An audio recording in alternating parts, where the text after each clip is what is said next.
চীনা president Xi Jinping এর সঙ্গে বৈঠক করেছেন অন্তর্বর্তী সরকারের প্রধান উপদেষ্টা অধ্যাপক ডক্টর মোহাম্মদ ইউনুস। শুক্রবার সকালে বেইজিং এর পিপলস গ্রেট হলেও বৈঠকে বসেন তারা। বৈঠকে দুই দেশের স্বার্থ সংশ্লিষ্ট নানা বিষয়ে ফলপ্রসূ আলোচনার পর বাংলাদেশ ও চীনের চুক্তি ও সমঝোতা স্মারক সই হয়েছে। জানা গেছে, বাংলাদেশ ও চীনের মধ্যে একটি চুক্তি এবং 8টি সমঝোতা স্মারক সই হয়েছে। এর মধ্যে চুক্তিটি অর্থনৈতিক এবং কারিগরি সহযোগিতা সংক্রান্ত। অপরদিকে দুই দেশের মধ্যে সই হওয়া সমঝোতা স্মারকগুলোর মধ্যে রয়েছে ক্লাসিক সাহিত্য অনুবাদ ও প্রকাশনা, সাংস্কৃতিক ঐতিহ্য সংরক্ষণে বিনিময় ও সহযোগিতা, সংবাদ ও গণমাধ্যম বিনিময়, ক্রীড়া এবং স্বাস্থ্য খাতে সহযোগিতা সংক্রান্ত সম্মতি।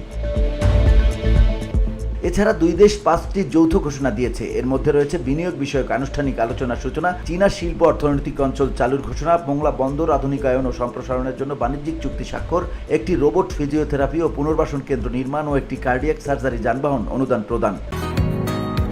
বসুন্ধরা, উত্তরা, বনশ্রী, কুড়িল ও বাড্ডা সহ রাজধানীর বিভিন্ন স্থানে অভিজাত ও অত্যাধুনিক মানের ফ্ল্যাট কেনার এক নির্ভরযোগ্য প্রতিষ্ঠান প্লেজেন্ট প্রপার্টিজ লিমিটেড। তাই আপনার স্বপ্নের আবাসনের জন্য আজই যোগাযোগ করুন। Pleasant properties limited, where destiny matches eventually.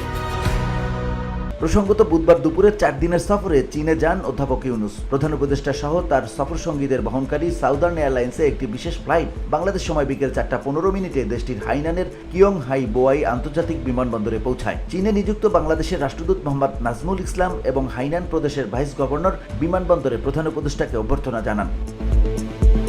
VOD Bangla news desk.